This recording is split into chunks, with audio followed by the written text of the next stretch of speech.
नमस्कार दोस्तों, मैं आचार्य ध्यानामी। और यहाँ एक बहुत बड़ी समस्या है कि हम गुरुदेव आपको प्रेम करते हैं और फिर भी हमारी गति नहीं बढ़ पाती। कुछ का कहना है कि हम जो है कृष्ण को प्रेम करते हैं मगर उसके दर्शन नहीं हो पा रहे। कुछ का कहना है कि हम शिव को प्रेम करते हैं मगर उसके दर्शन नहीं हो पा रहे। हम प्रेम करते हैं, पहले तो इसे ही समझ लें।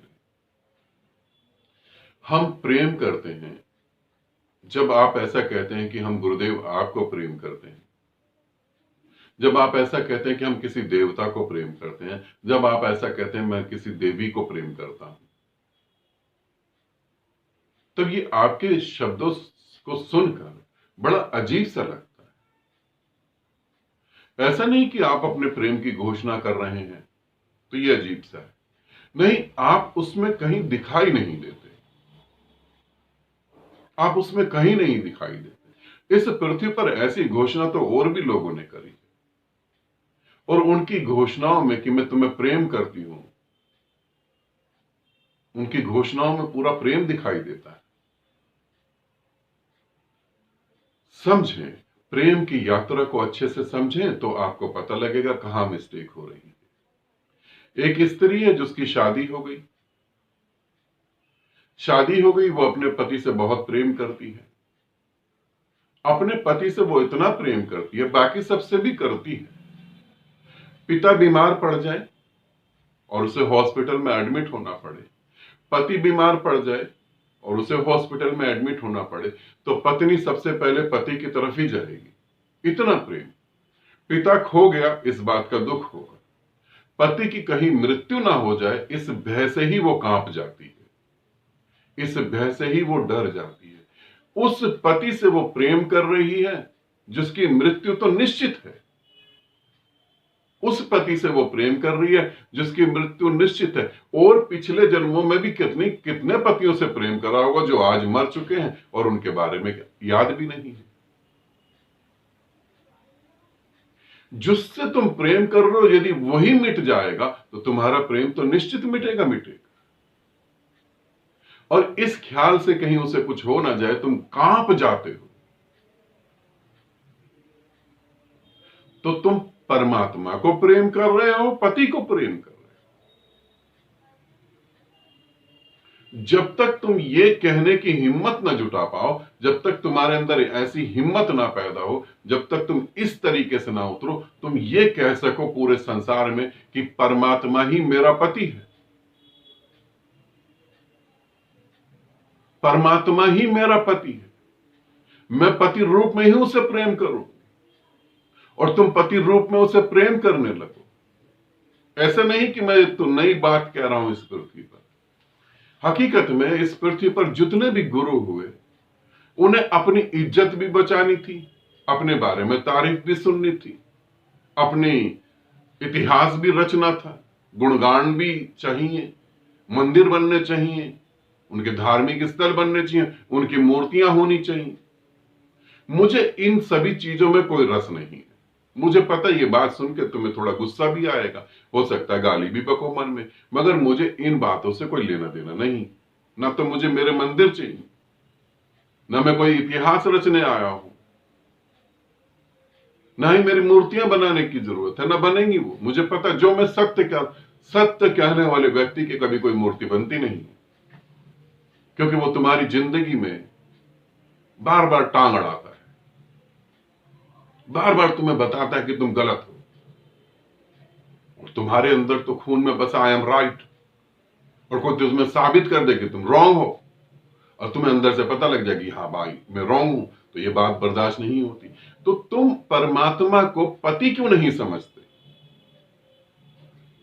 इस पृथ्वी पर ऐसी भी महिला हुई जिसने ये घोषणा कर दी भरे समाज में कि वो मेरा पति है और उसके अलावा मेरा कोई पति नहीं है, और वो उसे पति मान के ही जी और पागल हो गई उसके प्रेम में, जिसे हम मीराबाई कहते हैं।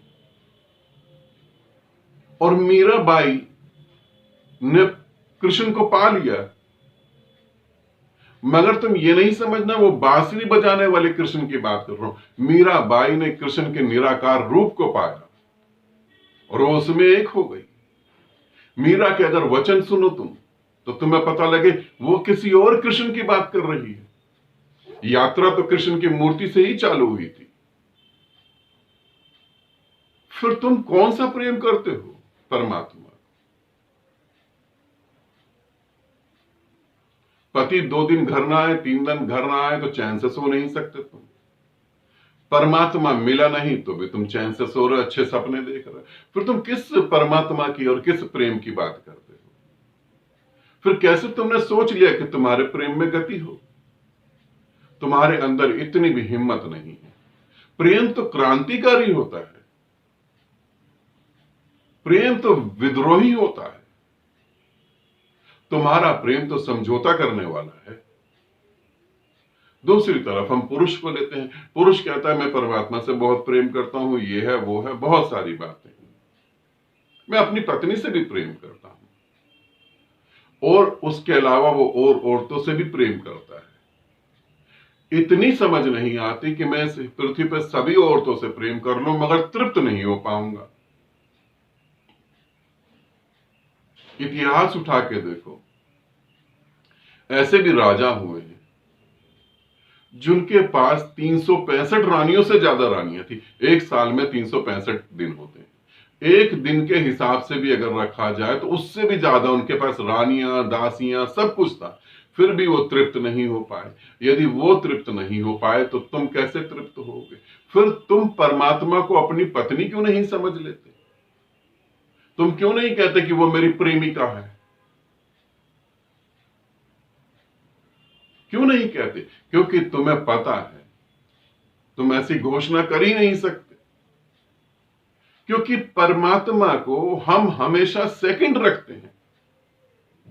परमात्मा खो जाए कोई बात नहीं, बैंक बैलेंस नहीं खोना चाहिए, बच्चे नहीं खोने चाहिए, पति पत्नी नहीं खोने चाहिए। परमात्मा खो गया तो भी चलेगा, उसके बिना भी जीवन चल सकता है। और जो बिना परमात्मा के जीवन है वो नरक के अलावा कुछ भी नहीं।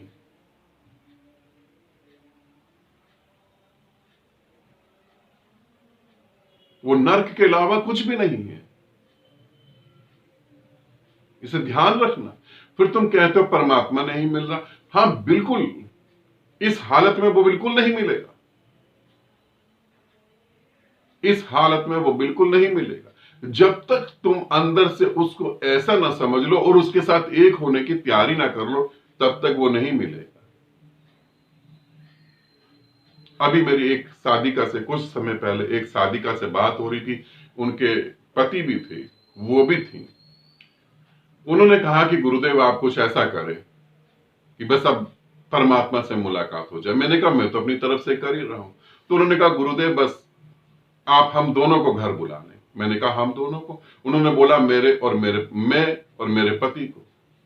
तब मैंने उन्हें बोला पति को साथ लेके जाओगी तो परमात्मा के द्वार में तुम जा ही नहीं पाओगे।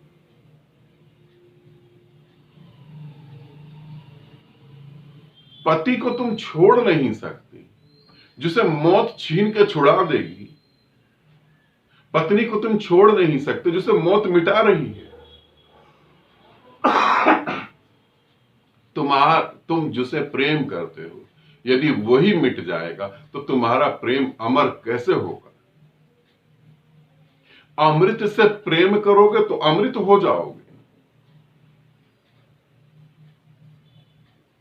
सोचो, तुम उससे प्रेम कर रहे हो जो ब्रह्मांड मिटने के बाद भी है, जो हजारों ब्रह्मांडों का निर्माण कर रहा है। तुम उसे प्रेम कर रहे हो तो पक्का तुम उसकी तरह हो जाओगे, तुम्हारा प्रेम नहीं मिटेगा। परमात्मा को प्रेम करने वाले का प्रेम मिटता नहीं, मौत उसके आगे घुटने टेक देती है। मुझे एक बार की ये छोड़ देते हैं कि परमात्मा पता नहीं कौन है भी है नहीं, काल्पनिक बातें हैं। एक बार की ये भी छोड़, मुझे जिन्होंने प्रेम करा इतने सालों बाद इस पृथ्वी पर जब मैं दोबारा आया तो वो सभी लोग फिर मेरे प्रेम में पड़ गए और फिर मुझे प्रेम करने लगे। मतलब कि इतने समय के बाद भी मौत उनके दिमाग से, उनकी आत्मा से उस प्रेम को मिटा नहीं पाई। आज भी वो मेरे को प्रेम कर रहे हैं, आज भी मैं उन्हें प्रेम कर रहा हूं। मतलब हुआ कि मौत नहीं मिटा सकती प्रेम को। तो ऐसा प्रेम करो फिर तुम उस स्थान को उसको दो। तुम अपने जीवन में किसको कितना प्रेम करते हो? क्या तुम्हारे लिए परमात्मा फर्स्ट है या तुम्हारे लिए परमात्मा सेकंड है? अगर तुम्हारे लिए परमात्मा सेकंड है तो तुम इस बात को मान लो पूरी तरह से कि परमात्मा से तुम्हारा कोई प्रेम नहीं है। ये सिर्फ तुम अपने मन को धोखा दे रहे हो, ये सिर्फ तुम अपने को धोखा दे रहे हो। कोई प्रेम नहीं है तुम्हारा। सुनने के बाद दुख लगेगा, चोट लगेगी, मगर कोई प्रेम नहीं है। परमात्मा मिल नहीं रहा, परमात्मा खो गया है। तुम फिर भी, बैंक बैलेंस होना चाहिए, गाड़ी होनी चाहिए, बंगला होना चाहिए, ज्वेलरी होनी चाहिए, नौकर चाकर होने चाहिए, फिर भी तुम जिंदगी को चैन से जी रहे हो। फिर भी तुम जी रहे हो।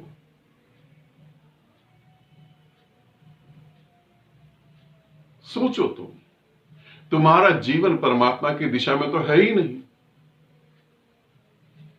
हां, मैं ये मान सकता हूं यदि कोई ये कहे, और हकीकत में कहे नहीं, प्रैक्टिकली, कि वो ना मिला तो मैं मर जाऊंगा। अगर भीतर से ऐसी आवाज उठती है कि तू ना मिला तो मैं मर जाऊंगा, हकीकत में वो मिल ही जाता है। तुम्हें यदि नहीं मिला तो तुम्हारी प्यास अधूरी है।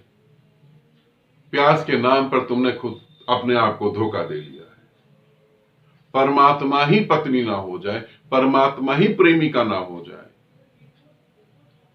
परमात्मा ही पति ना हो जाए, परमात्मा ही प्रेमी ना हो जाए, तब तक कहानी अधूरी रहेगी। और अधूरा सत्य झूठ ही होता है, वो सत्य नहीं होता। सत्य जब भी होता है पूर्ण होता है, झूठ जब भी होता है अधूरा होता है। यह ध्यान रखना। जो पूर्ण है वो सत्य है, जो पूर्ण है वो आनंद है, जो पूर्ण है वो अनादि है, जो पूर्ण है वो परम शांति है, जो अधूरा है वो झूठ है। झूठ में जीना चाहो तुम्हारी मौज। आगे तुम जानो, तुम्हारा काम जाने। मुझसे ऐसे प्रश्न पूछोगे तो मुझसे ऐसे ही उत्तर मिलेंगे। फिर मुझसे पूछना मत, क्योंकि मुझे इस बात का बिल्कुल भी कोई फर्क नहीं पड़ता। तुम मेरे को मानो, मेरे पास आओ या ना आओ, मुझे कोई मतलब नहीं। मैं तुम्हारे अंदर बैठी उस आत्मा को रोता हुआ देख रहा हूं, जो तड़प रही है वासनाओं के जेल से मुक्त होने के लिए, जो तड़प रही है संस्कारों के बंधनों से मुक्त होने के लिए, जो खून से लथपथ पड़ी हुई है, जिसकी आवाज तुम सुनने के बाद भी दबा देते हो। कितने बड़े मूर्ख हो। जो चीजें मिट रही हैं उनके लिए तड़प रहे हो। अमृत छोड़ के गंदा पानी पीने को तैयार हो। कैसे तुम यात्रा कर रहे हो? आनंदित रहो, थोड़ा होश में आओ, सदा खुश रहो, सदा तुम्हारा कल्याण हो। बहुत बहुत प्रेम आप सभी को।